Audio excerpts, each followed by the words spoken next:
तीस्ता सेतलवाड़। तीस्ता सेतलवाड़ एक ऐसा नाम है जिसे नरेंद्र मोदी के मुख्यमंत्री रहते हुए साल 2002 में गुजरात में हुए दंगों के खिलाफ लंबी लड़ाई लड़ने के लिए जाना जाता रहा है। लेकिन अब वही तीस्ता सेतलवाड़ चर्चा में है, लेकिन किसी और वजह से। सुप्रीम कोर्ट में गुजरात पुलिस ने एक हलफनामा देकर तीस्ता और उनके पति जावेद आनंद की अग्रिम जमानत का विरोध किया है। उस हलफनामे में आरोप लगाया गया है कि दंगा पीड़ितों की मदद के लिए मिले पैसे का तीस्ता और उनके पति ने निजी कामों में उपयोग किया। और कैसे कैसे निजी कामों में, क्या आरोप है, देखिए।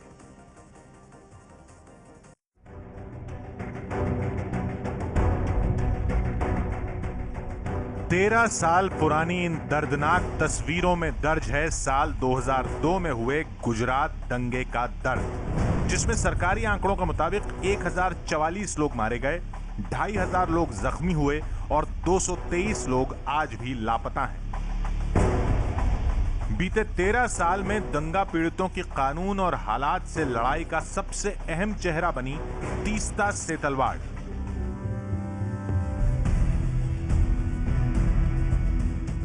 दंगा पीड़ितों की मदद और कानूनी लड़ाई जारी रखने के लिए तीस्ता सेतलवाड़ को बेशुमार चंदा मिला। गुजरात पुलिस के हलफनामे के मुताबिक करीब 6 करोड़ रुपए।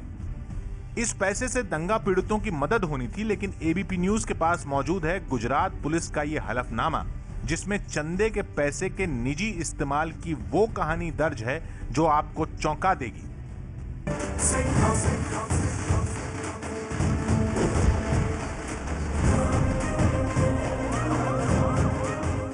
बिल्कुल वैसे ही जैसे तीस्ता सेतलवाड़ की इस कहानी में आपको ये फिल्मी दृश्य चौंका रहे हैं।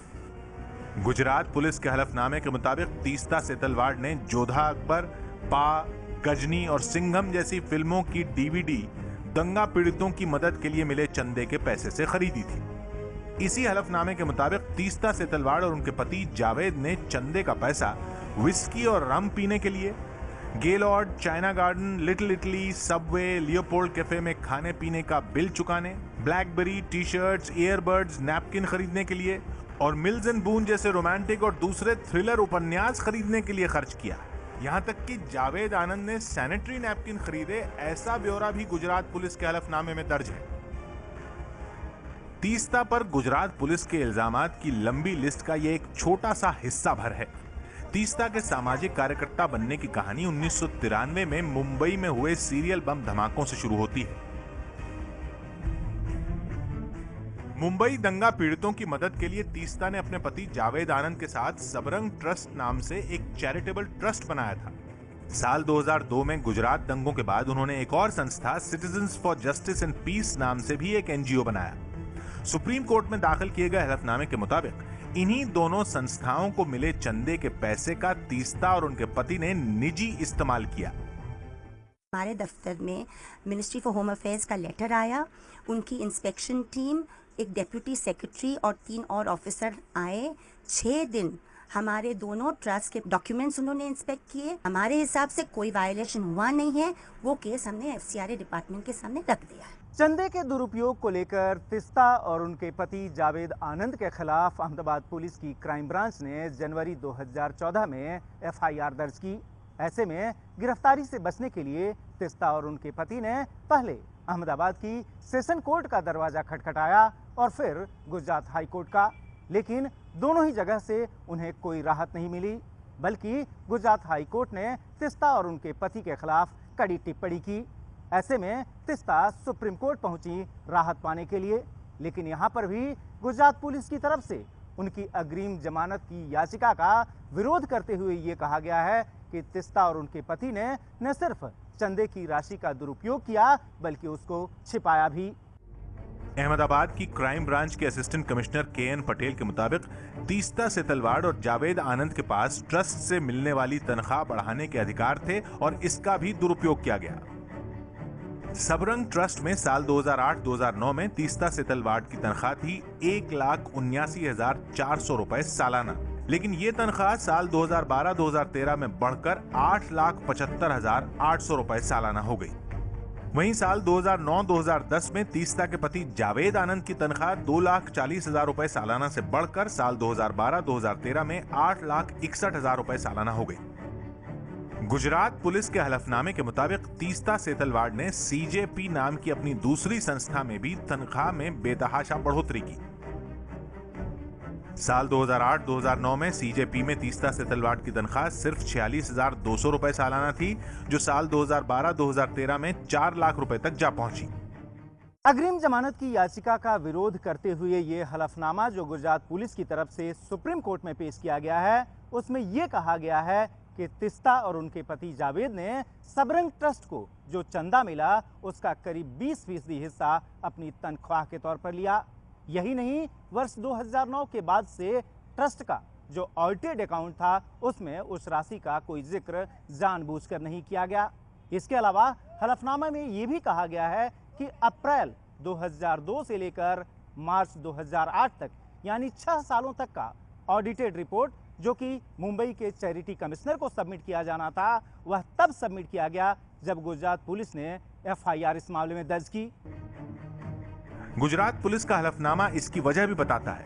तीस्ता सेतलवाड़ ने सबरंग ट्रस्ट और सीजेपी के अलावा एक निजी कंपनी भी बनाई जिसका नाम था सबरंग कम्युनिकेशंस प्राइवेट लिमिटेड, जो कम्युनल कॉम्बैट नाम की मैगजीन छापती थी।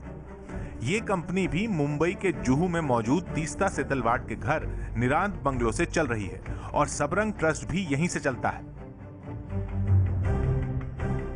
गुजरात पुलिस के मुताबिक सबरंग कम्युनिकेशंस की कोई आमदनी नहीं थी और इसमें दोनों ट्रस्टों का पैसा ट्रांसफर किया गया। ये आरोप कितना संगीन है देखिए। साल 2008-2009 में सेतलवाड़ की इस निजी कंपनी को 2,64,000 रुपए दिए गए, लेकिन साल 2012-2013 में रकम बढ़ाकर 23,69,000 रुपए तक जा पहुंची। यानी हर साल करीब 75% की दर से चंदे का पैसा निजी कंपनी में पहुंचाया गया। कुल मिलाकर सबरंग कम्युनिकेशंस को 72 लाख रुपए मिले। इसमें तीस्ता ने 9 लाख रुपए, जावेद के नाम पर 8 लाख रुपए और तीस्ता की बहन आमली के नाम पर 3 लाख रुपए यानी कुल 20 लाख रुपए निकाल लिए गए। दरअसल वर्ष 2007 के दिसंबर महीने में तीस्ता ने गुलबर्ग सोसाइटी के दंगा पीड़ितों के सामने ये प्रस्ताव रखा कि वो उनकी जमीन लेकर वहां पर म्यूजियम ऑफ रेसिस्टेंस बनाएंगी और उसके बदले में उनको कीमत दी जाएगी। इसके लिए सोसाइटी के लोग तैयार भी हो गए और औपचारिक तौर पर जून 2008 में इसके लिए प्रस्ताव भी पारित कर दिया। इसके बाद तीस्ता ने अपने एनजीओज के जरिए इसके लिए चंदा इकट्ठा करना शुरू कर दिया, लेकिन जब 2013 तक इस मामले में तीस्ता ने कोई काम आगे नहीं बढ़ाया, यानी न तो जमीन ली और न ही वहां म्यूजियम बनाने का सिलसिला शुरू किया, तो फिर गुलबर्ग सोसाइटी के लोगों ने इस पर सवाल खड़ा किया और तीस्ता से चंदे का हिसाब मांगा। जब तीस्ता की तरफ से इस मामले में उन्हें तत्काल कोई जवाब नहीं मिला, तो इन लोगों ने अहमदाबाद पुलिस की क्राइम ब्रांच के सामने अपनी शिकायत रखी। इसी शिकायत की जांच के बाद अहमदाबाद पुलिस की क्राइम ब्रांच ने इस मामले में एफआईआर दर्ज की और एफआईआर दर्ज करने के बाद जो जांच हुई उसमें जो जानकारियां हासिल हुई उसी को हलफनामे के तौर पर अब सुप्रीम कोर्ट के सामने रखा गया है। तीस्ता ने सारी चीज़ें हमारे ऊपर, सारे जितना भी पैसा लाई वो फंडिंग के नाम पर लाई और उसने उसके अंगत खर्च के लिए वापरे, और जावेद आनंद जो उसके पति है वो दोनों ने अपने अंगत खर्च के लिए वापरे थे। सबरंग ट्रस्ट वही टाइम पे उसने बनाया कि सबरंग ट्रस्ट बना के उसमें उसने पैसा ट्रांसफ़र करा बाहर से ला करके। आज भी हम देख लो, आज भी मैं मजदूरी करके अभी आप यहाँ आया हूँ और आज भी हम लोग मजदूरी कर रहा हूँ। मैं भी इलेक्ट्रिशियन की मजदूरी आज भी कर रहा हूँ। अगर ये हमारे नाम पे जो पैसा आता तो अगर हमारे को मिलता तो आज मैं जो ये दर दर भटक कर जो मजदूरी कर रहा हूँ वो मुझे करनी नहीं पड़ती। मैं जो बोलना चाहूंगी वही मैं बोलूंगी, मैं सवाल का जवाब नहीं दूंगी। मैं ब्रीफिंग के लिए आपको रिक्वेस्ट किया था, मैं सवाल का जवाब नहीं दूंगी सर। आज मुझे इतना ही कहना है कि सेंट्रल ब्यूरो ऑफ इन्वेस्टिगेशन जो एक जमाने में प्रीमियर इन्वेस्टिगेटिंग एजेंसी रिगार्ड की जाती थी और जिसको विपक्ष केज पैरेट का नाम दिया करता था, उसे आज केज पैरेट का नया मैनिफेस्टेशन दिखा दिया है। जाकिया जाफरी के केस में 23 तारीख तक फाइनल एविडेंस हमें पेश करना है चार्ट्स के फॉर्म में जस्टिस सोनिया गोखानी के कोर्ट में। 27 को आर्ग्यूमेंट शुरू होते हैं। तो बस ये सिर्फ यही काम इसके लिए पूरा सीबीआई को इसीलिए हमारे पीछे लगाया गया, ये हमारा इंसान। विदेशी फंड पर गृह मंत्रालय के नोटिस के जवाब में तीस्ता सेतलवाड़ के दोनों ट्रस्ट ने सफाई दी है। साल 2003 और 2014 के बीच तीस्ता सेतलवाड़ ने 39,000 रुपए महीने की औसत से मानदेय लिया है, जबकि इसी दौरान उनके पति जावेद आनंद ने 23,500 रुपए की औसत से मानदेय लिया है। ऑडिटर्स को दोनों संस्थाओं में कोई आर्थिक अनियमितता नहीं मिली है। तीस्ता सेतलवाड़ का साफ कहना है कि उनके खिलाफ साजिश की जा रही है। तीस्ता कह रही हैं कि दंगे में जिन दोषियों को उन्होंने सजा दिलवाई, दरअसल ये उन्हें छुड़वाने की चाल चली जा रही है। बात हुई है गुजरात पुलिस से और गुजरात सरकार से। जो 1.5 साल से मामला चल रहा है, सरासर एक साजिश के साथ उस वक्त के मुख्यमंत्री जो आज के प्रधानमंत्री हैं, उनका यही एक मकसद है कि हमारी संस्था हमारा काम बंद कर दे। हम आरोप के ऊपर बाद में आएंगे, क्योंकि आरोप का एक एक जवाब हमने हर कोर्ट में दे दिया है, तो हम आरोप का नहीं दोहराएंगे, वो तो आप दोहरा ही रहे, पूरे मीडिया वाले दोहरा रहे।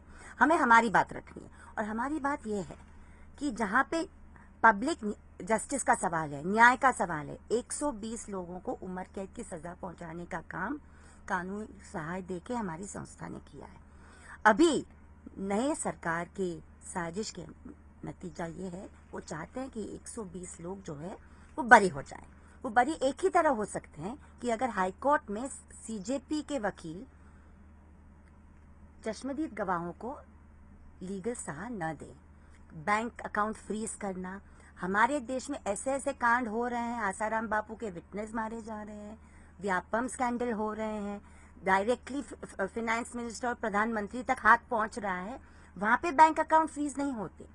मगर जो एनजीओ इस तरह का काम कर रहा है कानूनी सहायता, उनका अकाउंट आप गैर कानूनी तरीके से इसलिए फ्रीज करते हो ताकि आप चाहते हो कि किसी भी तरह से गैर कानूनी तरह से उनका काम बंद हो जाए। हम यही कहना चाहेंगे, आज तक हमारा काम बंद नहीं हुआ और कल भी नहीं बंद होगा।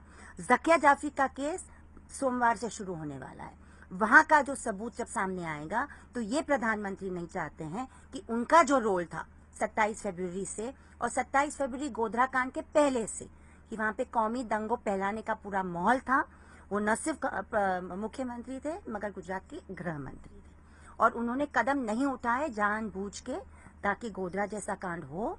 गोधरा कांड होने के बाद रुकावट न हो, और ये पूरी एक साजिश के तहत जकिया जाफरी के पिटिशन में हाईकोर्ट में जब हमारी दलील रखी जाएगी तो मीडिया चाहे न चाहे ये बात बाहर निकलेगी। और ये जो प्रशासन है दिल्ली में और गुजरात में और अभी महाराष्ट्र में भी, वो नहीं चाहता। तीस्ता जी, आपने कई सारे केस लड़े, कईयों को जो कि दंगा में दोषी थे उनको आपने जेल तक पहुंचाया, बड़े बड़े केसेस लड़े, आप कई बार सुर्खियों में रही क्योंकि आप प्रशासन की पोल खोल भी कर चुकी हैं। लेकिन अब जिस तरह के आपकी संस्था के खिलाफ सबूत कोर्ट में रखे जा रहे हैं, सबूत नहीं है, ये सिर्फ KN पटेल और आयो और मयूर परेख का बिना एग्जामिनेशन का बयान है। हमने ये एक एक चीज का, आज अगर पत्रकार थोड़ा सा कोर्ट के कागज पढ़ते और सिर्फ खुफिया एजेंसीज की बातें नहीं चलाते तो आपके पास भी सच्चाई होती। KN पटेल ने 4 दिन पहले जो एफिडेविट अपने नाम पे दी है, वो उन्होंने सेशंस कोर्ट में मार्च 25 को भी दी थी 2014 में। कोई नई चीज नहीं है। उसके जवाब में हमने 25,000 डॉक्यूमेंट्री एविडेंस, हमने सबूत पेश किए, उसको कहते हैं सबूत। KN पटेल का झूठा बयान सबूत नहीं होता।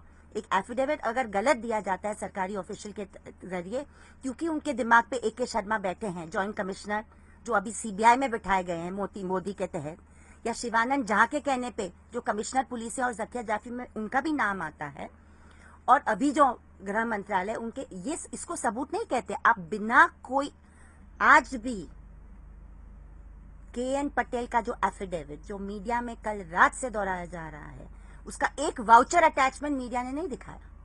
ये किस तरह की मीडिया है? एक मिनट, 25,000 हमने जब जवाब दिए, उसमें हमने 4 बातें रखी कि हमारे प्राइवेट क्रेडिट कार्ड्स थे जिसमें हमारा प्राइवेट एक्सपेंस भी होता है। शायद आप भी पान और तंबाकू खाते होंगे अपने प्राइवेट कार्ड से। आप कल आपका क्रेडिट कार्ड का अगर निकाला जाए तो पता चलेगा आप अपनी सैलरी से किसके ऊपर खर्चा करते हैं।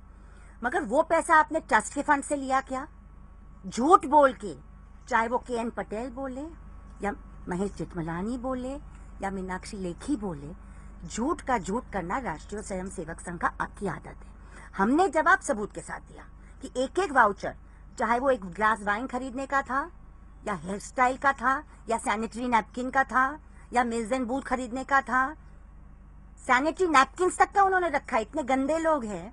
ये हमने अपने पैसे से दिया है। जो भी हमने ट्रस्ट फंड से वापस पैसा लिया है वो ऑफिशियल ट्रस्ट के खर्चे के लिए। हम 10 बार भी ये दोहराएंगे, इसके आगे मुझे कुछ कहना नहीं। आरोप इसी बात का हो रहा है कि ये हमने आपने जो जवाब दे दिया। खरीदी की है वो हमने ट्रस्ट जवाब के दे पैसे दिया, से। हमने जवाब दे दिया, हमको आगे कुछ नहीं कहना। क्या है, ट्रस्ट के पैसे से नहीं खरीदी गई चीजें? आप अगर कोर्ट के कागज पढ़ना आप भूल जाते हो और सिर्फ खुफिया एजेंसीज और पुलिस की बात आप सुनने में आदत पड़ जाते हो, तो आप 24-25 हजार पढ़ने नहीं देखेंगे मयूर भाई। आप KN पटेल के साथ बैठ के चाय पी के उनका बयान लिख देंगे। और उसमें इतना भी डिग्निटी नहीं थी मीडिया की कल कि वो हमें पूछे स्टोरी चलाने से पहले कि कम से कम 2 बाजू आ जाए। मुझे लगता है आज की जो इलेक्ट्रॉनिक मीडिया ये देश में है वो सरकारी पिट्ठू बन गई है, वो इंडिपेंडेंट जर्नलिज्म नहीं करती। अगर करती तो जब कल स्टोरी चलाने से पहले कम से कम हमारे वकीलों से पूछती जो दिल्ली में बैठे हैं, सुप्रीम कोर्ट के हैं।